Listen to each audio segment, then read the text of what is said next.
भारत में नालंदा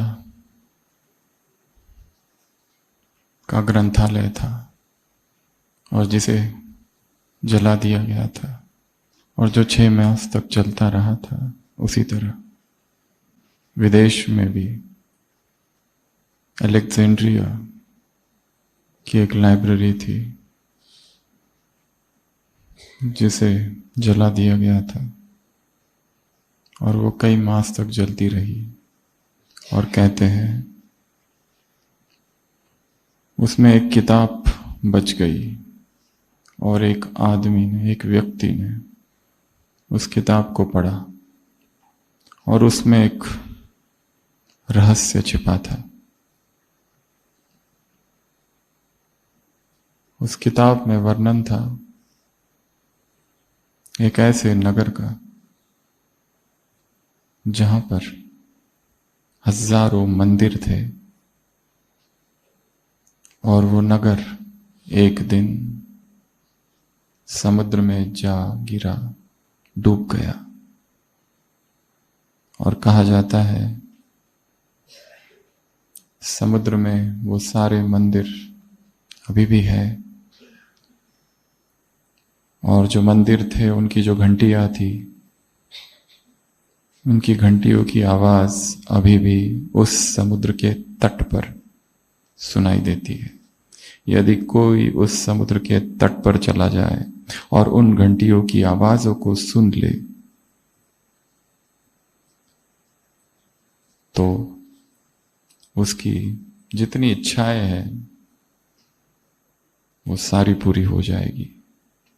उस किताब में ऐसा एक अद्भुत रहस्य लिखा हुआ था और वो व्यक्ति उस समुद्र के तट की तलाश में निकल पड़ा।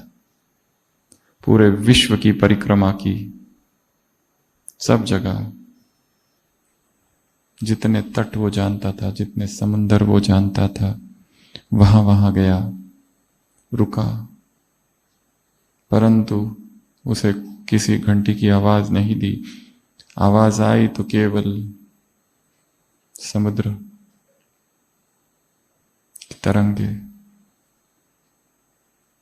लहरें, तूफान, हवा।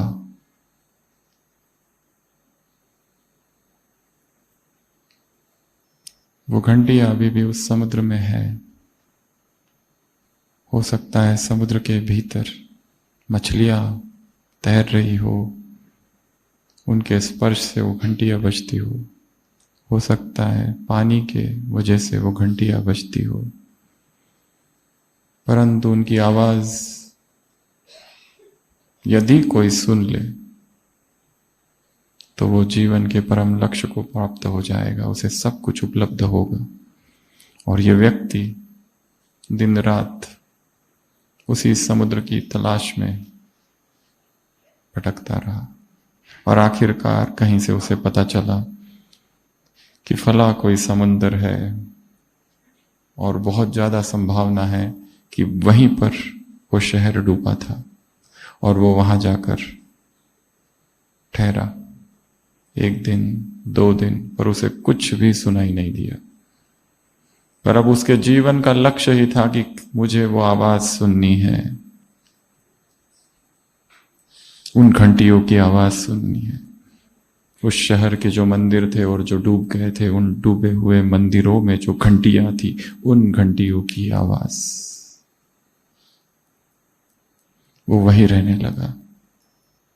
वीरान स्थल था, बिहड़ जंगल आसपास, अकेला रहने लगा।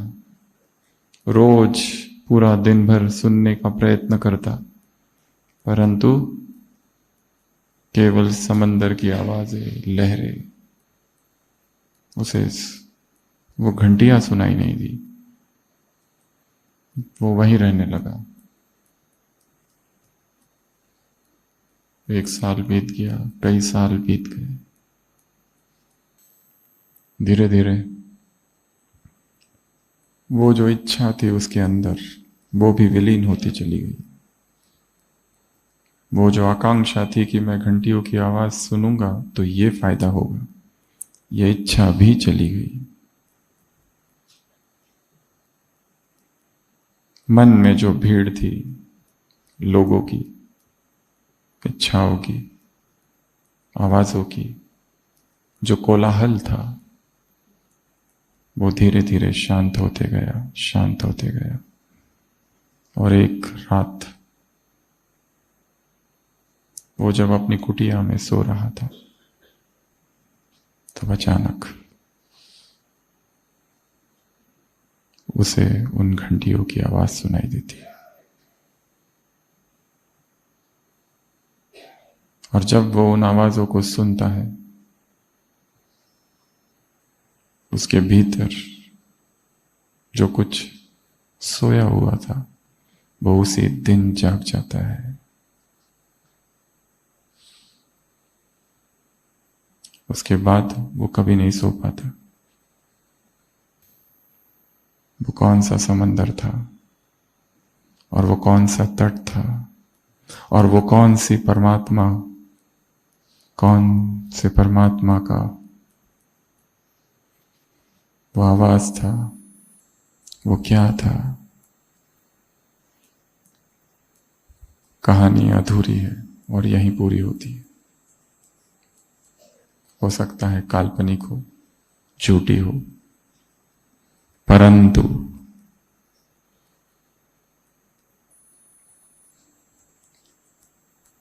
हमारा हृदय ही वह समंदर है, और इसी हृदय में एक मंदिर है, और उस मंदिर में निरंतर घंटियां बज रही है।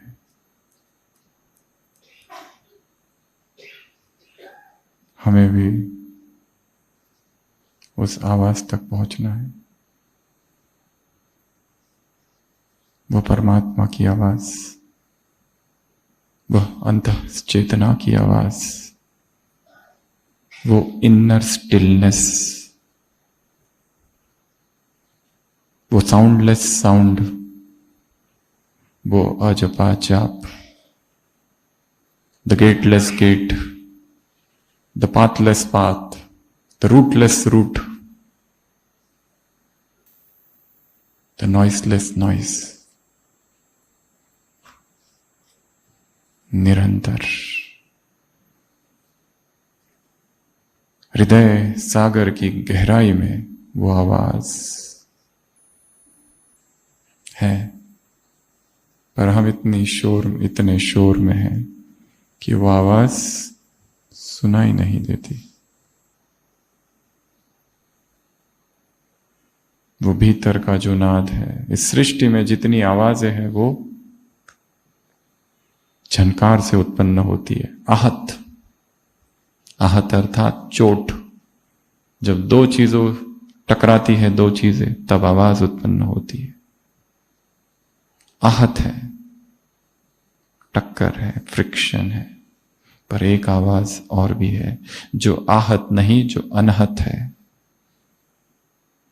जिसे अनहद नाद कहा है,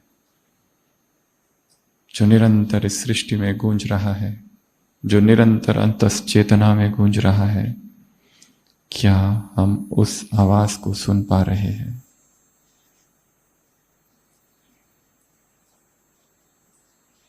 वो व्यक्ति इतने सालों तक नहीं सुन पाया क्योंकि भीतर कोलाहल था, और धीरे धीरे उसका मन शांत होने लगा, धीरे धीरे उसका मन वासनाओं से रिक्त होने लगा, धीरे धीरे मन इच्छाओं से, आकांक्षाओं से, एक्सपेक्टेशन से मुक्त होने लगा। और एक दिन अचानक अज्ञात में, अनअवेयर्स, एक मौन क्रांति घटी। जीवन में जो परिवर्तन होगा वो अज्ञात क्षणों में होगा, अचानक होगा। जब हम चाह रहे हैं तब नहीं होगा, जब हम उसके पीछे पड़े हैं तब नहीं होगा। वो परिवर्तन एक तितली की तरह है, एक बटरफ्लाई की तरह। जब तक हम उसके पीछे भागते हैं वो हमसे दूर भागती है, और जब हम शांत होकर बैठते हैं तो कंधों पर आकर वो बैठती है। संबोधि, अवेकनिंग, डिवाइन इनसाइट, ये मिलेगा ऐसे ही किसी अज्ञात क्षण में।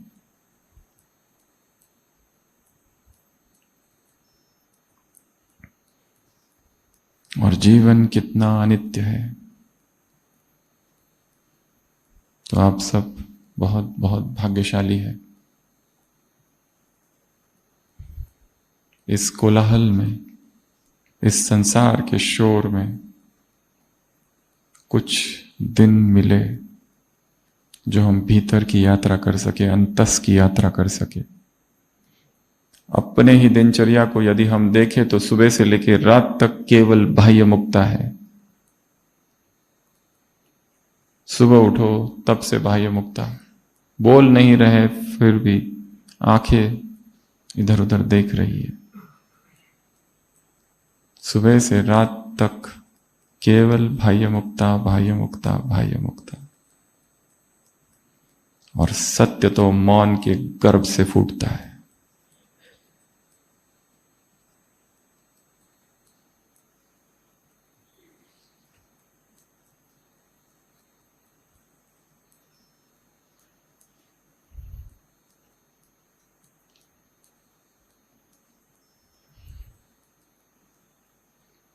जब तक यहां है तब तक स्वयं का एक नियम बनाना है, स्वयं का मौन, चुप।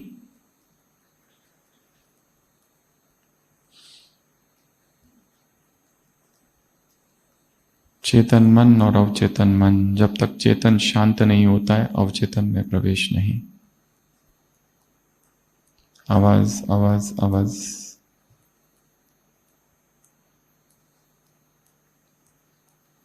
बाधा है। जब तक यहां है कम से कम तब तक 2 दिन 3 दिन 4 दिन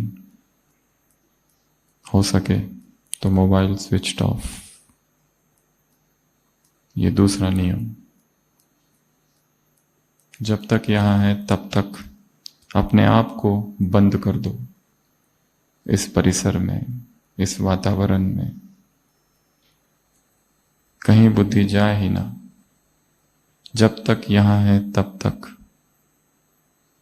डाउनकास्ट आइज। डाउनकास्ट आइज पता है ना? आंखें नीचे, नजर नीचे, चलते फिरते, कमरा, डाइनिंग, नजर नीचे, आइज डाउन। जहां आंखें जाती है वहां ऊर्जा प्रवाहित होती है।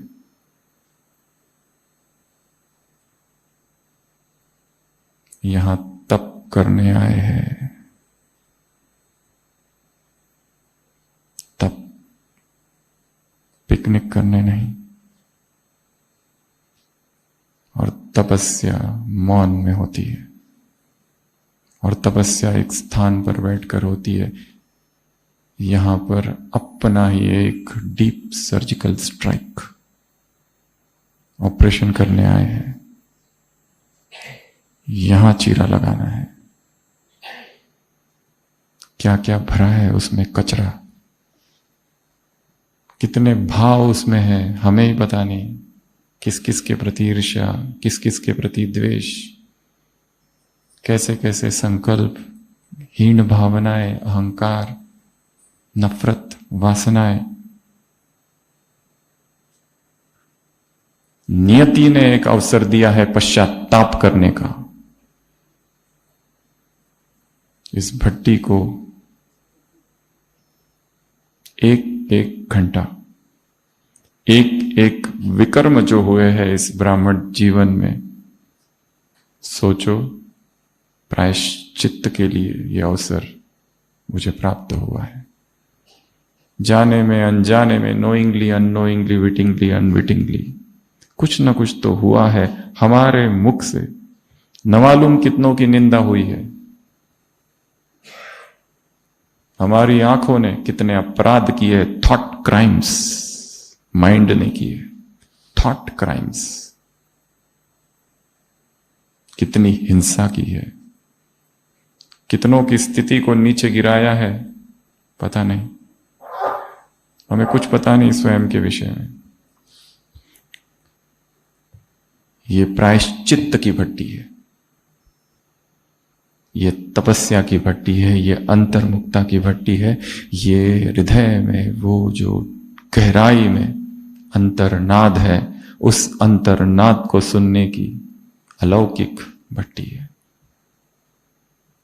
पहले तो माइंड सेट क्रिएट करना है अपना। मैं यहां क्या, किस लिए आया हूं? बातें करने के लिए? यहां क्या हो रहा है, वहां क्या हो रहा है, इस डिपार्टमेंट में क्या है, आज क्या खाया, कल क्या खाया, आज क्या बना, कल क्या बना, ये सब करने आया हूं? आए किस लिए थे और कर क्या रहे? अपने आप से केवल ये एक ही प्रश्न है।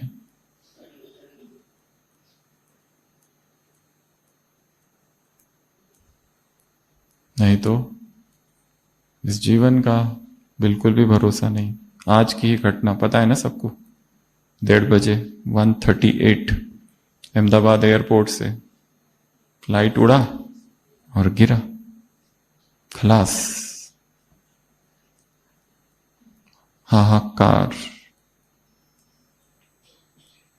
जो लोग फ्लाइट में बैठे आज 1 बजे बैठे होंगे, 1:38 को फ्लाइट उड़ी, क्या उन्होंने सोचा होगा कि ये मेरे मृत्यु का समय है?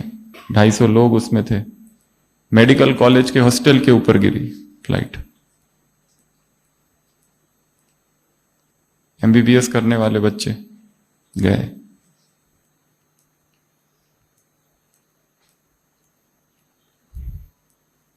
इस जीवन का कुछ भी भरोसा नहीं। अभी भी है, अभी भी गए। साथ में क्या जाएगा? पैसा, नाम, संबंध, तिजोरी, बिजनेस, कुछ नहीं। जीवन की अनित्यता का नित्य चिंतन होता है। सेवाओं के जंगल में न तपस्या खो जाए, ना ही वैराग। सुबह से लेकर रात तक सेवा सेवा सेवा सेवा। पर क्या वो वास्तव में सेवा है या केवल प्रचार, प्रोपोगेंडा? या केवल मैं का विस्तार?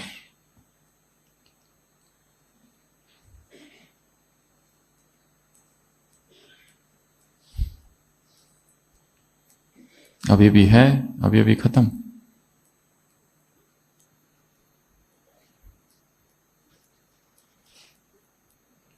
निरंतर मृत्यु का चिंतन।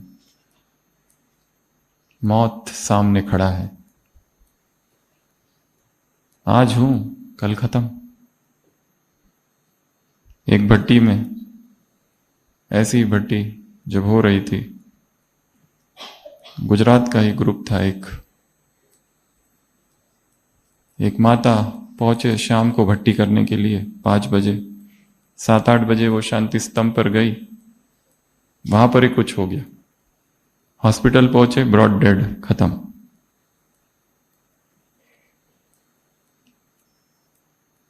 एक मलेशिया की माता आई थी बहुत सालों पहले, बाबा मिलन में, पांडवों में रुकी, कुछ हो गया अचानक, आई हॉस्पिटल, 1 हाथ 2 घंटा रही, बस खत्म। Major attack. उसका बेटा आया था बाद में, फिर कहने लगा माता जी ने कहा था मैं जा रही हूं, वापस नहीं आऊंगी।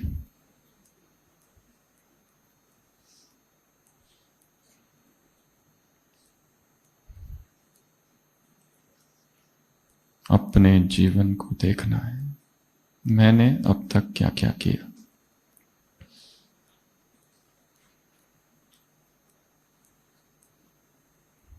कैसा अहंकार, कैसा दंभ, किसका अभिमान।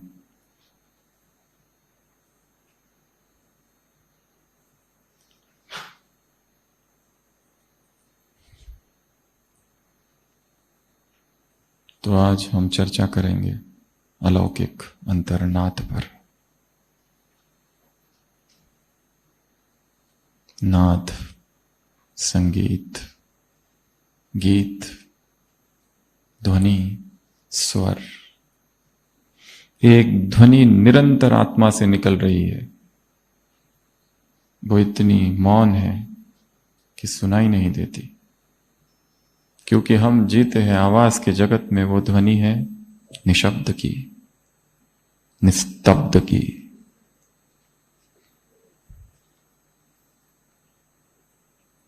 निरंतर आत्मा से एक आवाज उठ रही है। अंग्रेजी में कहते कॉन्शियस। एक है कॉन्शियस, वो अलग, एक है कॉन्शियंस। डीप एक आवाज है। उस आवाज को सुनना है, और उस तक पहुंचने के लिए हम देखेंगे कि किन किन चीजों की आवश्यकता है। तो यह आवाज वो आवाज है जो आत्मा की आवाज है। यह आवाज परमात्मा की भी आवाज है। यह आत्मा का मूल स्वर है, मूल ध्वनि है। और उसको सुनने के लिए उसी सागर के तट पर बैठना होगा। उसी सागर के तट पर बैठकर प्रतीक्षा करनी पड़ेगी उसी व्यक्ति की तरह। धीरे धीरे धीरे धीरे सब कुछ विलीन हो जाए। हम क्यों आए थे इस यज्ञ में और क्या कर रहे हैं? क्या लक्ष्य था? क्या कोई डिपार्टमेंट का इंचार्ज बनने आए थे? कोई बॉस बनने आए थे? या सेवाओं में नाम कमाने आए थे? किस लिए आए थे? या और ज्यादा अहंकारी बनने के लिए आए थे? हम आए थे तप करने के लिए। याद करेंगे वो दिन जब भगवान मिला था और कैसी उमंग उत्साह था हृदय में, क्या कर दूं और क्या नहीं। कैसा निर्बोझ चित्त था, चेतना थी। और इसी ब्राह्मण जीवन को देखेंगे कितना बोझ इसमें भर गया है। पुरुषार्थ का भी बोझ है। योग करना है। बाबा कहते हैं योग करो ही नहीं, तुम्हें केवल याद करना है।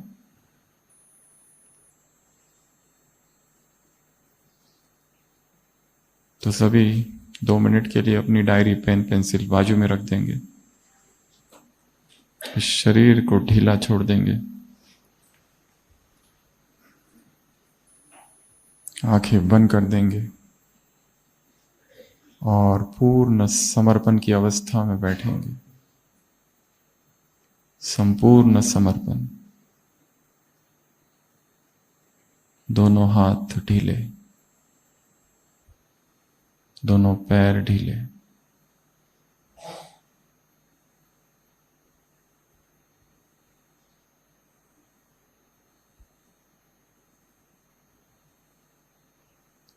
अपने भीतर प्रवेश।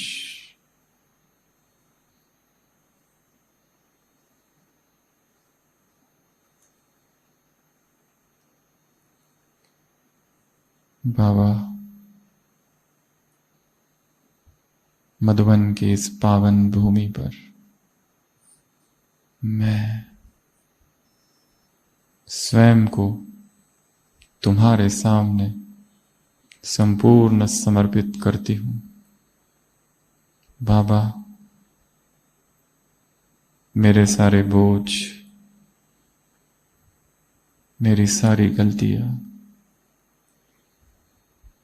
आपका बनने के बाद किए हुए सारे पाप, विकर्म, मनमत, परमत, गफलत,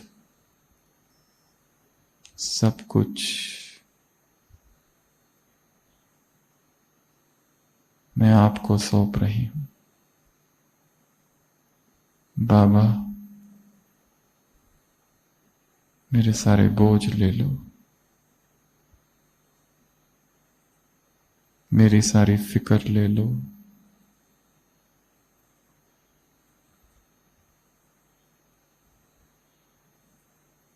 ये तनाव, ये भारीपन खींच लो। बाबा,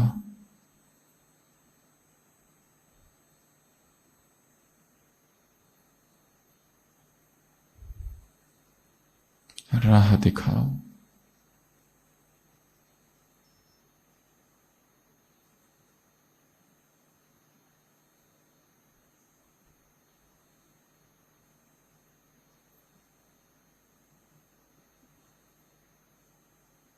संपूर्ण समर्पण।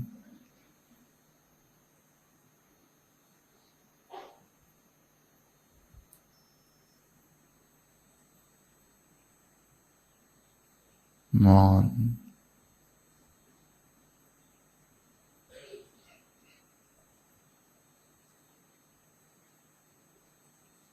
ओम शांति।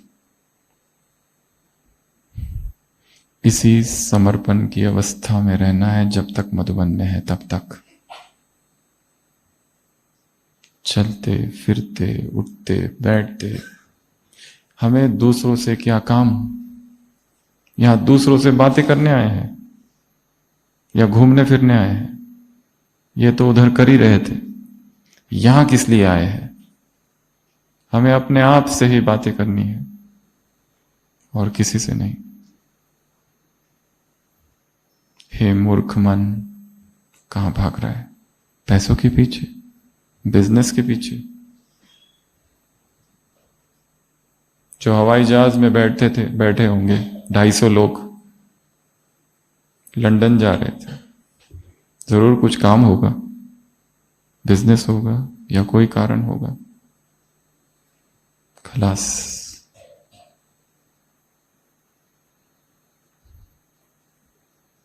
अभी भी जीवन है, अभी भी गया। छत पर व्यक्ति है, नीचे दोस्त मिलने आया है, ऊपर से कहता है मैं आ रहा हूं, हेलो। सीढ़ियां उतरते उतरते हार्ट अटैक, खत्म।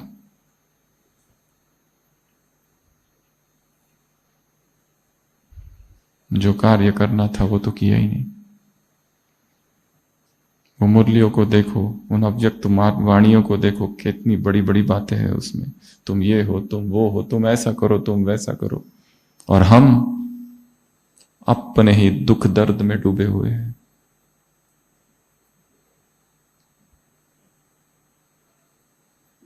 इसलिए बार बार कह रहे हैं, मधुबन में आए हो, पर इसकी कोई गारंटी नहीं है अगली बार आओगे, क्योंकि संसार का क्या होगा पता नहीं।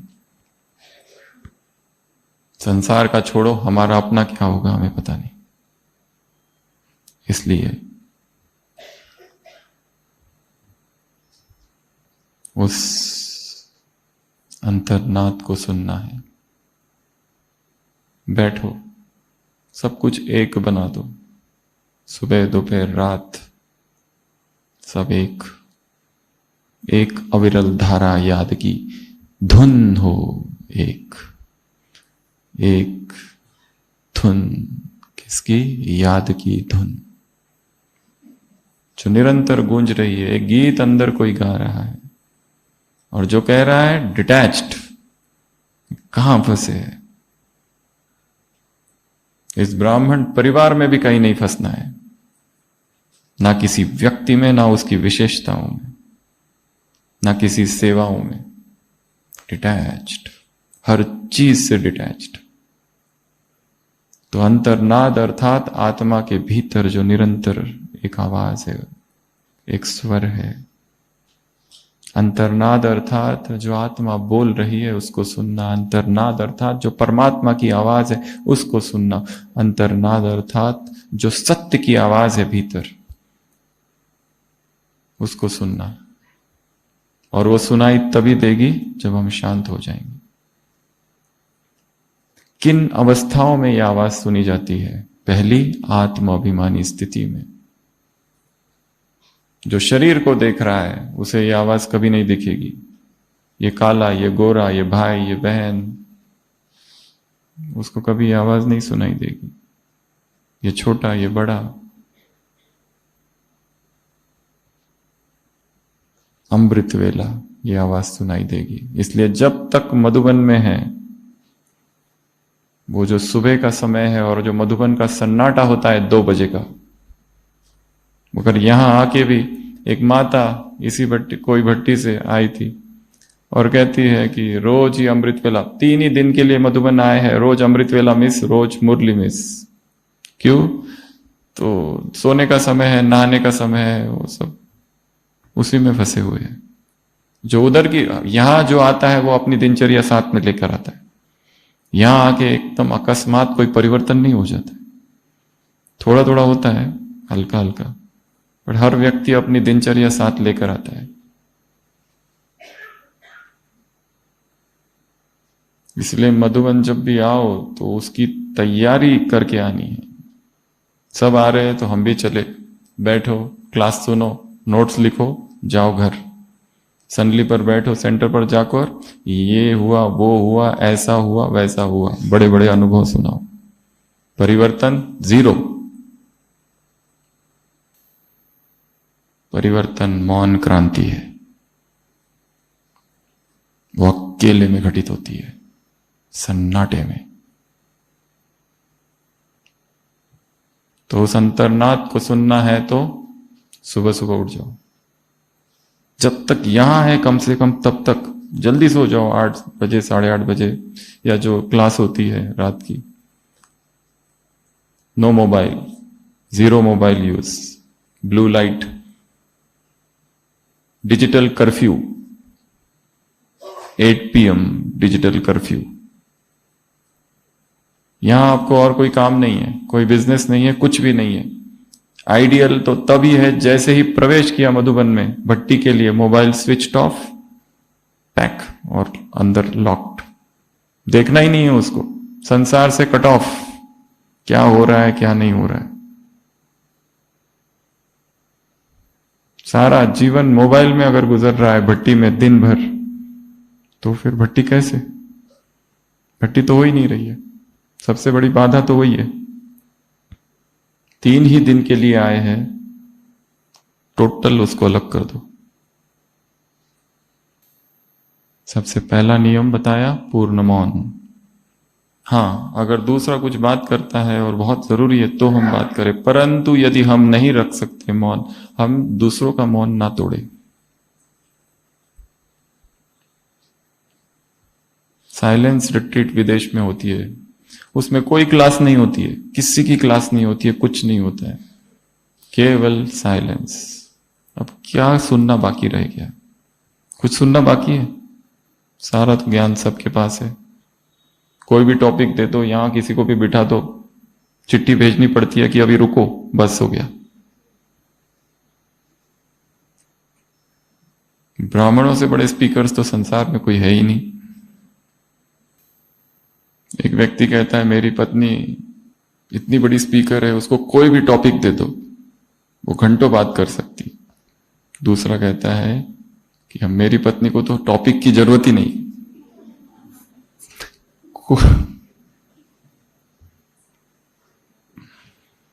तो मौन। Second, digital curfew. यदि नहीं रख सकते बंद तो उसको साइलेंट कर दो, या केवल 2 या 3 बार देखो। और रात को सोने से पहले तो बिल्कुल नहीं देखना है, वो एक्टिवेट हो जाता है माइंड सबकॉन्शियस ब्लू लाइट से।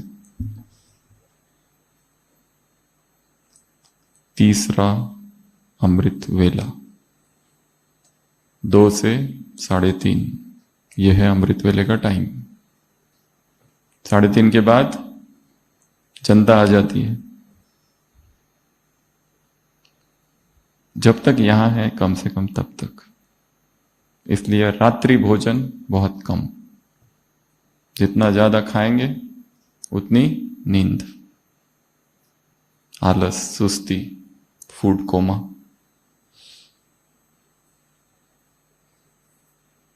जितने भी साधना शिविर होते हैं संसार में, उसमें रात्रि भोजन तो होता ही नहीं है। 12 बजे लास्ट भोजन होता है।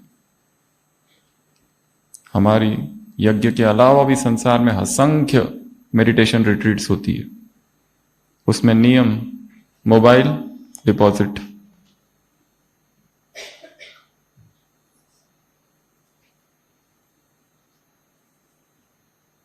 रात्रि भोजन होता ही नहीं। डिनर बिफोर सनसेट, ये एक नियम। अगला, उस आंतरिक आवाज को यदि सुनना है तो जितना ज्यादा हो सके बैठकर योग करना है। और उस योग में भी शरीर स्थिर हो, कंटिन्यूअस हिल रहे, तो कैसे एकाग्र होगा मन?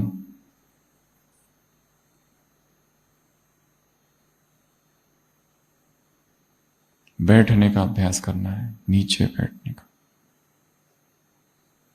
बुद्ध को देखा है कैसे बैठे, महावीर को देखा है कैसे बैठे, ब्रह्मा को देखा है कैसे बैठे, स्थिर। शरीर स्थिर है। जितना शरीर स्थिर उतना आत्मा का अनुभव हो ज्यादा। जितना शरीर हिल रहा है, डुल रहा है, अनुभव नहीं होगा। तो बैठकर योग का अभ्यास बढ़ाना है। और एक अभ्यास जो अभी किया समर्पण का, 24 घंटे ये अभ्यास करते रहना है।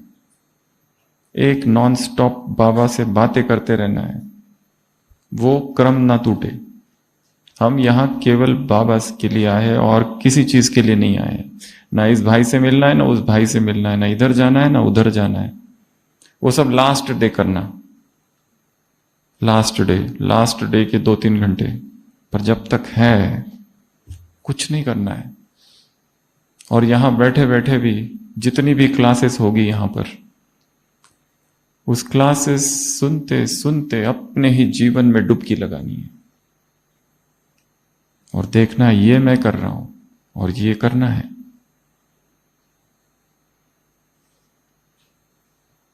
अपने जीवन के संबंधों को एनालाइज करना है, सारे संबंधों को। क्योंकि सबसे ज्यादा डिस्टरबेंस जो होता है, जो हमारी एनर्जी को खींचता है, वो कौन है? व्यक्ति। अमृत वेला बहुत अच्छा है, मुरली बहुत अच्छी है, सब कुछ कर लिया, और जैसे ही कर्म क्षेत्र पर गए क्या होता है? Energy drainage. पूरी एनर्जी ड्रेन कर देते हैं लोग। किसी से आर्गुमेंट, किसी से झगड़ा, किसी से बहुत लगाव, किसी से बहुत आकर्षण, कुछ ना कुछ है। कोई अच्छा लगता है, कोई अच्छा नहीं लगता है, कोई निंदा करता है, कोई ग्लानि करता है, कोई अपमान करता है, कोई कुछ करता है, कोई कुछ करता है, कोई तारीफ करता है, कोई षड्यंत्र करता है, कोई झूठ बोलता है, कोई हमारे विषय में फैलाता है। ये सब चालू रहता है इस संसार में। पर क्या हम किसी और के मुंह को कंट्रोल कर सकते हैं? हम अपने कान को कंट्रोल कर सकते हैं बस। बंद। सुनेंगे तो चिंतन चलेगा।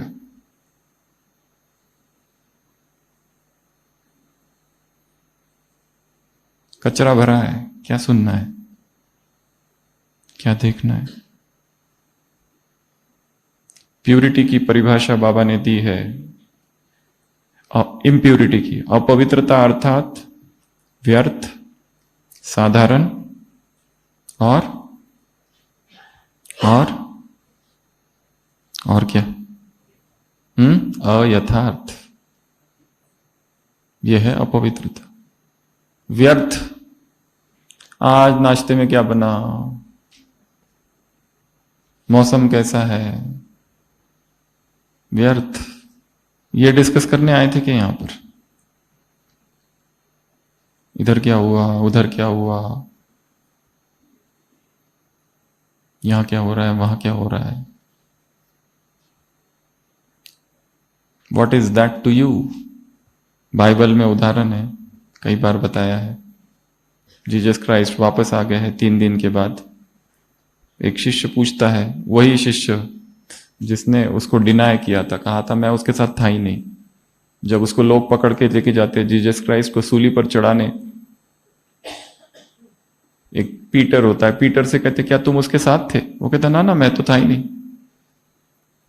फिर से पूछते हैं क्या तुम उसके साथ थे? वो कहते ना मैं नहीं था, मुझे तो पता भी नहीं है कौन है। उसका ही शिष्य है। और जब उसको पकड़ लिया तो ये डिनाई करता है, 3 बार डिनाई करता है और फिर रोता है। जो मुर्गा बांग देता है, ये जीसस ने पहले ही उससे कहा था कि you will deny me thrice. और फिर वो पश्चाताप करने लगता है, रोने लगता है कि मैंने क्या कर दिया, पहचानने से ही मना कर दिया। और उसी में आगे दिखाया है, सूली लग गई, 3 दिन के बाद वापस आ गया। फिर यही पीटर जीसस से कहता है, डू यू लव मी? क्या तुम मुझसे प्यार करते हो? वो कहता है, जीसस कहता है यस। जीसस उससे पूछता है, डू यू लव मी? वो कहता है यस लॉर्ड। फिर पूछता है, do you love me? Yes Lord. Jesus फिर पूछता है, डू यू लव मी? अर्थात तब वो रोने लगता है। मेरा कैसा प्यार था ये, इतना मैं कहता था कि मैं तुम ही मेरे सब कुछ हो, और फिर बाद में कहा मुझे तो ये, मैं इसको जानता भी नहीं, क्योंकि डर हो गया कि इसको सूली लगी तो मुझे भी सूली लगेगी। डिनाई कर दिया। तब एक इवेंट आता है। पीटर कहता है, ये जो पीछे जो आ रहा है तुम्हारा दूसरा शिष्य John, do you love him also? Jesus कहता है, what is that to you? तुम्हें उससे क्या लेना देना, तुम अपना देखो। मैंने कह दिया ना, मैं तुमसे प्यार करता हूं। मैं उससे कितना प्यार करता हूं, वो मेरे और उसके बीच है। What is that to you? दूसरा व्यक्ति क्या कर रहा है, इससे हमें कोई लेना देना नहीं है। हर एक आत्मा की अपनी कर्म की यात्रा है। उसे कोई एडवाइस, उसे कोई फीडबैक, उसे कोई समझानी बदल नहीं सकती। वो वही करेगा जो उसे करना है। तो हम क्यों परेशान हो कि ये बदलता क्यों नहीं? ये बदलना चाहिए, इसको ऐसा नहीं करना चाहिए। बेटा ज्ञान में नहीं चलता, दारू पीता है, तंबाकू, सब एडिक्ट है। कितनी माताएं रोज आती है हमारे पास ओपीडी में, कुछ दवाई दे दो, जो सब्जी में खिला के उसको दे दो, उसका नशा छूट जाए। ये सबसे नहीं होता है। उसका एक ही इलाज है, तुम डिटैच हो जाओ उससे, बस। उसका क्या होगा वो छोड़ दो। आज ही ओपीडी में, आज तो इतना भयंकर रश था, 60 70 80 90 100 पेशेंट हो गए होंगे सुबह से। एक माता इतनी रो रही है। उसके 4 बेटे, चारों के चारों अंधे हैं, बॉर्न ब्लाइंड। बट जो बड़ा वाला है वो घर छोड़ के चला गया आज। मम्मी अच्छी नहीं है, रो रही जा रही है। दूसरा बेटा है जिसका डायलिसिस चलता है, वो भी ब्लाइंड है। मम्मी अच्छी नहीं है, माँ खराब है, वो बोल रही है मेरे बारे में ऐसे बोल रहा है। 4 दिन से चला गया, मुंबई आया ही नहीं, ना फोन लग रहा है ना कुछ हो रहा है, क्या कुछ पता ही नहीं उसका।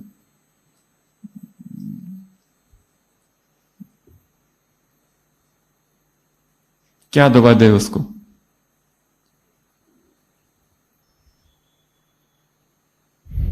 दुख बहुत है संसार में, एक घर नहीं है जिसमें दुख नहीं है। हम क्या करें फिर, दुखी हो जाए?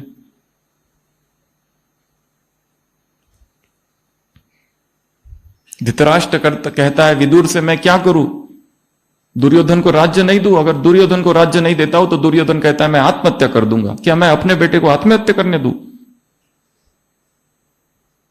क्या वो मेरा उसके प्रति कोई कर्तव्य नहीं है? किसके वाक्य है ये? युधिष्ठिर के, या युधिष्ठिर नहीं, धृतराष्ट्र के वाक्य है कि मैं अपने बेटे को अगर राज्य नहीं देता हूं तो वो कहता है मैं सुसाइड कर लूंगा। तो क्या मैं उसको नहीं दूं राज्य? फिर उसके लिए मुझे चाहे पांडवों पर अन्याय ही क्यों ना करना पड़े, पर मेरा भी तो कर्तव्य है ना।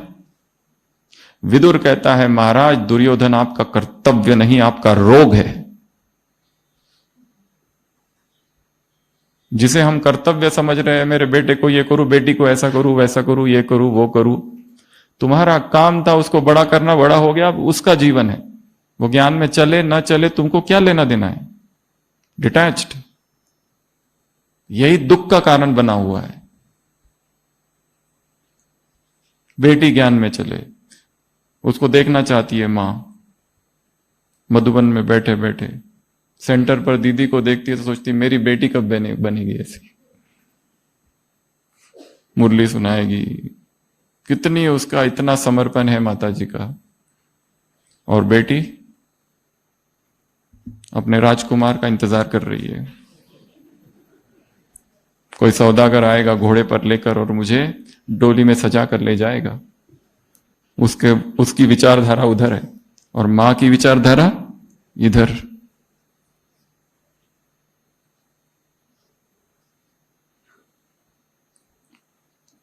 कितनी माओं का फोन आता है, बेटा का ऐसा हो रहा है, वैसे हो रहा है।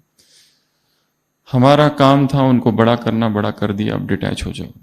नहीं तो ये दुख ही होते रहेगा, पुरुषार्थ होगा ही नहीं कभी। इवन सकाश देना भी बंद, स्टॉप। वो कनेक्ट रखता है उससे, उसी को सकाश दे रहे, विश्व को सकाश नहीं देते।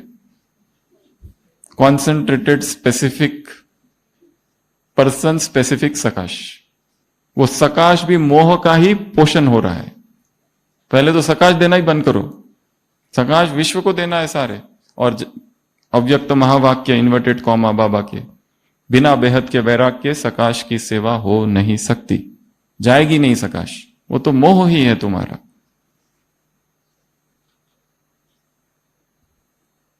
ये हमें सिखाया गया, सकाश दो सकाश दो सकाश दो, उसको सकाश दो सकाश दो सकाश दो। जाति कहां है सकाश पता नहीं, होता कुछ नहीं, क्योंकि हम मोह में फंसे हैं। कहां से सकाश जाएगी? तो अपने सारे रिलेशनशिप्स को एनालाइज करना है कल अमृत वेला। एक एक व्यक्ति जो जीवन में है, पति आगे देखो, पत्नी आगे देखो, बेटा बेटी, centre, centre incharge, centre teacher, centre साथी, colleague, senior, junior, boss, office के दोस्त, मित्र, संबंधी, और हमारा और उसका किस तरह का कनेक्शन है। और धीरे धीरे cut cut cut cut cut cut cut cut करते जाओ। ये संबंध ही दुख का कारण बना है, हमारी अपेक्षा ही दुख का कारण है कि ये मेरे दुख को समझे, मेरा बॉस मेरे को समझे। यही तो दुख का कारण है। 4 दिन से एडमिट है, अभी तक फोन नहीं आया, पूछा नहीं, देखा नहीं, यही दुख का कारण है। हमें इस संसार में किसी से कुछ नहीं चाहिए, किसी से भी कुछ नहीं चाहिए। जो इच्छाओं से मुक्त है वो मुक्त है, जो एक्सपेक्टेशन से मुक्त है। इस ब्राह्मण परिवार से भी कोई एक्सपेक्टेशन नहीं रखो, किधर से भी नहीं, किसी से भी ना, इंचार्ज से, ना साथी से, ना जूनियर से, ना मधुबन से, ना यज्ञ से, ना सिस्टम से, ना ऑर्गेनाइजेशन से, किसी से भी कुछ नहीं चाहिए। हमारी इच्छा है कि हमारे साथ न्याय हो, और जो हो रहा है हमको लगता है ये अन्याय है, और कर कुछ नहीं सकते, दुखी हो रहे बस। कैसे लड़ू, ये सोच सोच के दुखी हो रहे। लड़ना किसी से भी नहीं है, कुछ करना ही नहीं है किसी से। और जिस व्यक्ति से हमारा सबसे ज्यादा मोह है और सबसे ज्यादा प्यार है, वही व्यक्ति हमारे सबसे बड़े दुख का कारण है।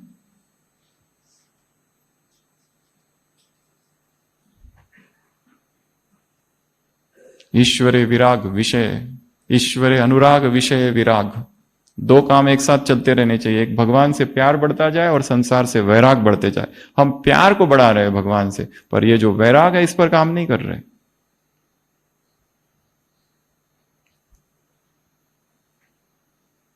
क्यों, किससे कितनी बातें करनी है? Calls, messages, video calls, WhatsApp, chat, mail, दिन रात कॉन्टैक्ट्स।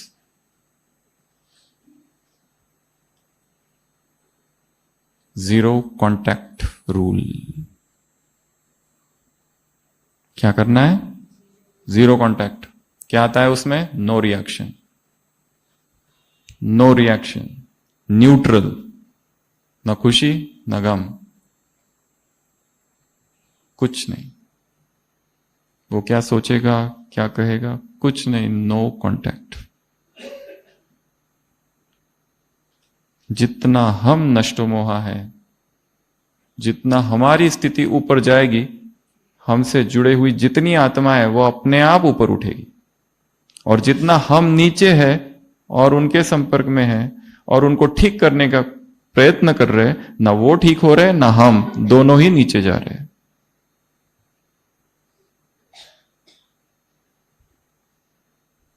इतना गहरा काम करना है, भीतर उठ रहे उस नाद को सुनना है, उस अलौकिक अंतर्नाद को।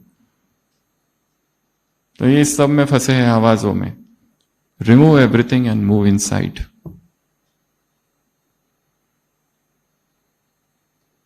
उसके लिए संकल्प जरूरी है कि अब तक जो किया वो किया। अभी जो सेवा है उसके प्रति अपना दृष्टिकोण बदल देना है। सोचो कि ये सेवा मेरा क्या है? पश्चाताप। जो सूक्ष्म विकर्म हुए हैं, अब मुझे उन विकर्मों को इस सेवा द्वारा भस्म करने हैं।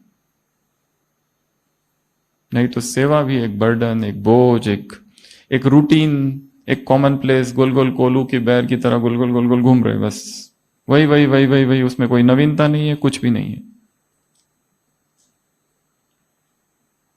क्या वास्तव में समझ में आ रही है कि जो मुरली सुना रहा है और जो सुन रहे हैं, कोई परिवर्तन हो रहा है संस्कारों में? जो हम कहे कि पहले ये तो एकदम अलग था, एकदम आज दूसरा ही दिख रहा है। 10 साल, 20 साल, 30 साल वही एक संकल्प, एक संस्कार चल रहा है। वही रोने का संस्कार, दुखी होने का संस्कार, सेंसिटिव होने का संस्कार, नाराज होने का संस्कार, रूठने रूसने का संस्कार, ईर्ष्या का संस्कार। कोई पीछे से आता है और हमारे आगे जाता है। कोई छोटी सी कन्या आ गई सेंटर पे और हमसे आगे जा रही है, दुख होता है। कोई कुमार आ गया, कोई किसी में कोई विशेष कला है, कम उम्र का है, पीड़ा होती है। क्योंकि मनुष्य का मन ईर्ष्या द्वेष सबसे भरा रहता है।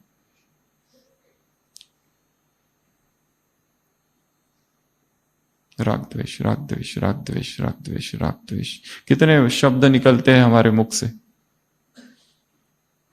जगदीश भाई जी ने एक बार कहा था ओम शांति भवन के लिए कि मनुष्य जो जितने जीवन भर अगर जितने शब्द बोलता है, अगर वो ओम शांति भवन में उन शब्दों की किताबें भर दी जाए, वो लिखकर, तो पूरा ओम शांति भवन भर जाएगा। और उसका जो साउंड बॉक्स है ना, बस वो उतना ही होगा जो काम का है, बाकी सब व्यर्थ। और सुनाओ क्या चल रहा है? ये बैग कहां से ली? बड़ी अच्छी बैग है। ये शॉल तो अच्छी दिख रही है, एक्स्ट्रा है क्या? और कहां घूम के आए? आत्मा तपस्या से तृप्त होती है, सुख सुविधाओं से नहीं। सुख सुविधाएं तो उसे और कमजोर करते हैं। ये भी चाहिए, वो भी चाहिए, कमरे में ये चाहिए, वो चाहिए, ऐसा चाहिए, वैसा चाहिए।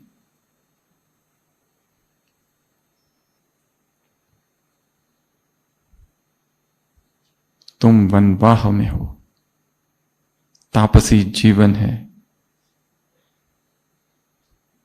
ये खाऊं, वो खाऊं, ये करूं, वो करूं, सारी बुद्धि दिन रात भोजन में डूबी हुई है। स्वामी विवेकानंद से पूछा गया तुम्हारे देश का क्या हुआ, तुम्हारे धर्म का क्या हुआ? उन्होंने कहा मेरे देश का धर्म चूल्हे चौके में जाके भस्म हो गया है। Where kitchen is temple and food is God. सुबह उठते हैं तो नाश्ते में क्या खाना है, वो हो गया तो दोपहर में क्या खाना है, वो हो गया तो रात में क्या खाना है, और दो दिन भर टोलियां खाते हैं, वो अलग। सारी बुद्धि किसमें है? खाऊं खाऊं खाऊं खाऊं खाऊं खाऊं, क्या बना है, क्या बना है, क्या बना है। टेस्ट, स्वाद।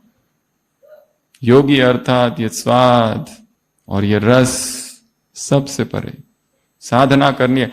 किसी एक मुरली में बाबा ने कहा है, ब्राह्मणों के सामने एक दिन सबसे कड़ा पेपर आएगा भूख और प्यास का। भूख और प्यास का अव्यक्त महावाक्य है। ये खाऊं, वो खाऊं, वो खाऊं, वो खाऊं। आत्मा को तो किसी भी चीज की जरूरत नहीं है। निर्भोज।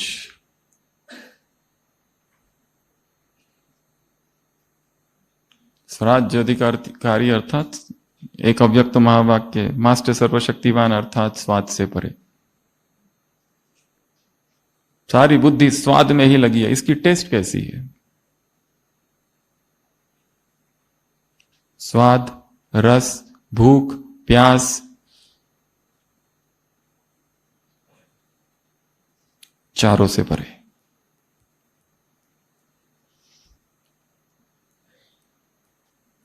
जितना ज्यादा खाओगे उतना ज्यादा भूख लगेगी, जितना कम उतनी कम भूख।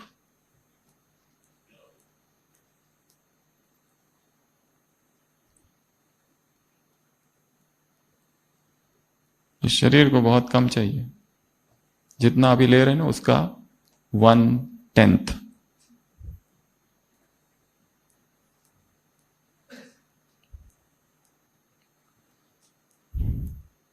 सारी शक्ति 80 to 90% इसको पचाने में जा रही है इधर, तो यहां कब जाएगी? और कुमार और भाई, यदि ब्रह्मचर्य की साधना करनी है तो सबसे बड़ी साधना है भोजन की। वो होते ही ब्रह्मचर्य चरणों में आके गिरेगा ऐसे, बिना कोई प्रयत्न के। ओज और तेज उत्पन्न होगा वाणी में।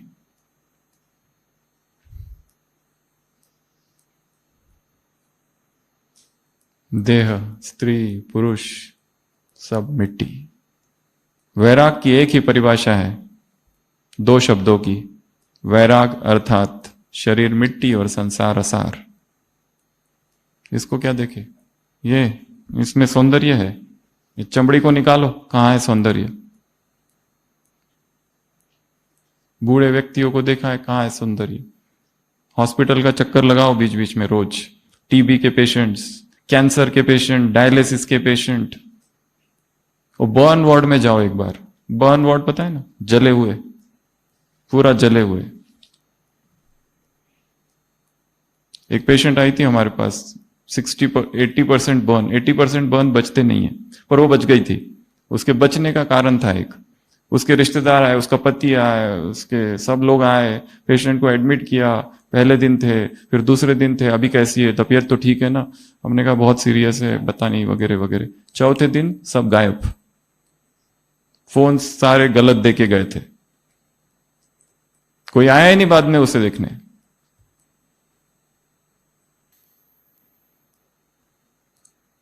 जिसे प्रेम कह रहे हैं वो वासना मात्र है, शरीर की, भोग की, और कुछ नहीं है उसमें। प्रेम प्रेम प्रेम, कैसा प्रेम? कौन सा प्रेम? प्रेम तो केवल एक परमात्मा से ही हो सकता है और किसी से नहीं हो सकता। लव इज बॉडी लेस, उसका शरीर से कोई लेना देना ही नहीं है, अशरीरी है प्रेम। तो जिसे प्रेम प्रेम प्रेम प्रेम कहते रहते हैं, I love you, I love you, यही है ना सब तरफ, ऐसे ही है ना, I love you, I love you, I love you. कौन सा प्रेम? कैसा प्रेम? इन्फैचुएशन है, भ्रम है मन का। अभी अभी शादी हुई थी, एक युगल यहां आए, वो कहां, अनाद्रा, सेल्फी लेते लेते लेते लेते वो बहन जिसकी अभी भी शादी गई और गिर गई नीचे, हॉस्पिटल लेके आए, डेड, ब्रॉड डेड। तो उसका जो युगल था, यंग, 25 साल का, 25-30 साल का, सुबह से लेकर रात तक, शाम तक रो रहा था। हॉस्पिटल की देखा है ना अपने, हॉस्पिटल उसकी जो सीढ़ियां है ना सामने, वहां बैठ के रो रहा है, रो रहा है, छाती पटक रहा है। इतना प्यार उसका उससे, अपनी पत्नी से, इतने आंसू। उसको समझाने के लिए 2 लोग उसको कह रहे घर चलो, घर नहीं जाऊंगा, इधर ही रहना है। रो रहा है कंटिन्यूस, इतना अथाह, कैसा निस्वार्थ प्यार, परम प्रेम, प्रेम की पराकाष्ठा। 2 मास के बाद फिर वो ओपीडी में आया था, डॉक्टर शादी में जरूर आना, अभी दूसरी शादी, वो गई। सुर नर मुनि सबकी हरी थी, स्वार्थ हित सब करही प्रीति।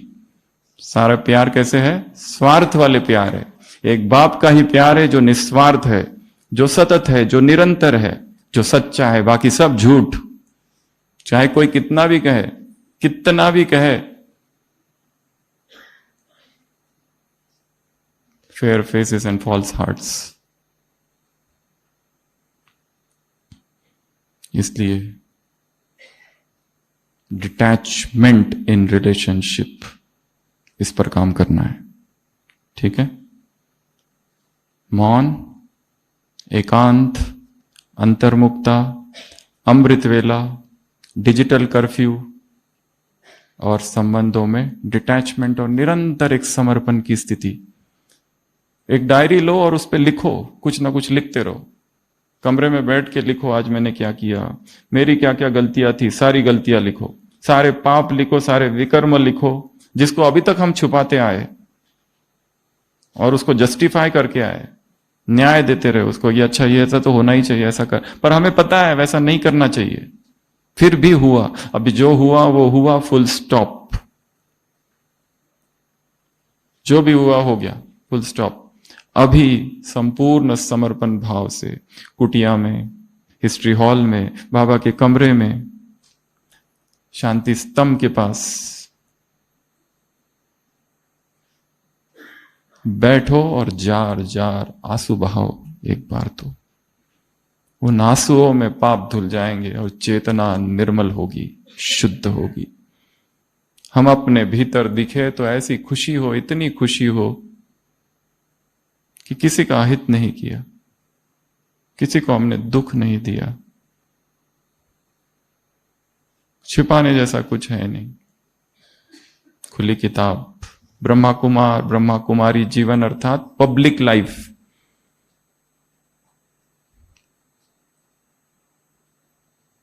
And at the same time अप्रभावित, अनडिस्टर्ब्ड। ना स्तुति से कोई लेना देना है, ना निंदा से कोई लेना देना, वो दोनों ही धूल है, बहुत छोटे। हम तो बहुत ऊंचे हैं उससे। तो अपने जीवन की सारी यात्रा को जब तक यहां है तब तक देखते रहना है। यही मेन काम है जो करना। यहां आए केवल खाना पीना और खुशियां मनाना, इतना करके चले गए तो अंदर की यात्रा तो हुई नहीं। इसका प्रभाव 10-15 दिन चलेगा बस, इससे ज्यादा नहीं। तो जब वहां पहुंचोगे, सोचो मुझे रियल भट्टी तो वहां पहुंच के करनी है। यह केवल तैयारी है। रियल भट्टी कब चालू होगी, जो हम हर ग्रुप से कहते हैं। कब पहुंच रहे, घर कब पहुंच रहे, कौन सी तारीख, 16 को पहुंच रहे, 17 से भट्टी चालू करनी है, ठीक है, 21 दिन की। और उस भट्टी का क्या थीम होगा, उसकी प्लानिंग अभी करो मधुबन में बैठकर। किसी को जॉब की प्लानिंग करनी है, किसी को करियर की प्लानिंग करनी है, किसको संबंधों पर काम करना है, किसका ब्रह्मचर्य, इतने सालों से सब कुछ करने के बाद में भी ब्रह्मचर्य खंडित ही खंडित हो रहा है। अंदर में आत्मग्लानि का भाव भरा है। आंखें नहीं मिला सकते बाबा से। पाप की छाया है सांसों में। उस ब्रह्मचर्य की भट्टी करो, संबंधों की भट्टी करो। किसी का अमृत वेला नहीं होता, अमृत वेले की भट्टी करो। कोई मुरली का अध्ययन नहीं कर पाते, पढ़ाई नहीं होती है, उसकी भट्टी करो। अपनी स्व भट्टी लगाओ, स्व शिविर, स्व भट्टी। खुद ही उसमें डिसाइड करो, मुझे एक दादी का क्लास सुनना है, पुराने पुराने क्लासेस जिसमें वैराग्य की बातें हैं वो सुनो। उन आवाजों को सुनो, अव्यक्त बाबा की आवाज को सुनो, उन मुरलियों को। हम एक जगह गए थे, हमें एक व्यक्ति था, एस्कॉन टेम्पल था, एस्कॉन सुना है ना, हरे कृष्णा। उसमें एक व्यक्ति था, हमारी एज का था। तो 7 दिन हम उसके साथ थे, उससे मिले, रोज मिलते थे। उसका इतना प्यार था और उसको आंखें नहीं थी। मतलब 10 साल की उम्र में अंधा हो गया था वो। जन्मांध तो नहीं कहेंगे, परंतु पूरी गीता उसको याद थी। इतनी बड़े उसके पास किताबें थी भगवत गीता की, ब्रेल लिपि से लिखी हुई। तो वो, हम उसके साथ जाते थे, उसके साथ बैठते थे, ऐसे ही कुछ काम से गए थे। तो वो उस किताब को ऐसे ऐसे प्यार करता था, भगवत गीता को। उसको दिखता नहीं था। हम उसको पूछते तुम क्या कर रहे हो, वो कहता था उसको फील कर रहा हूं, I am trying to feel this Gita. देखो कितना प्यार है। वैसे मुरली को फील करना है, टच करना है। उसके वाक्यों में परमात्मा प्रकंपन है।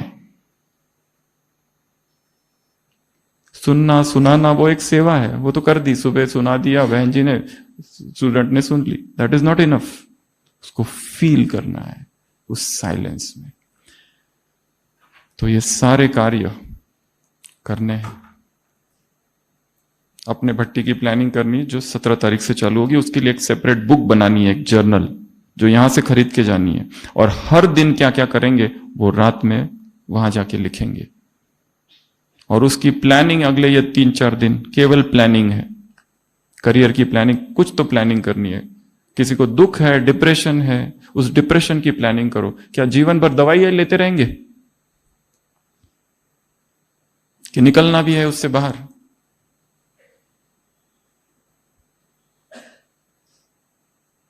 भक्तों को पता चल जाए कि दुर्गा देवी उदास है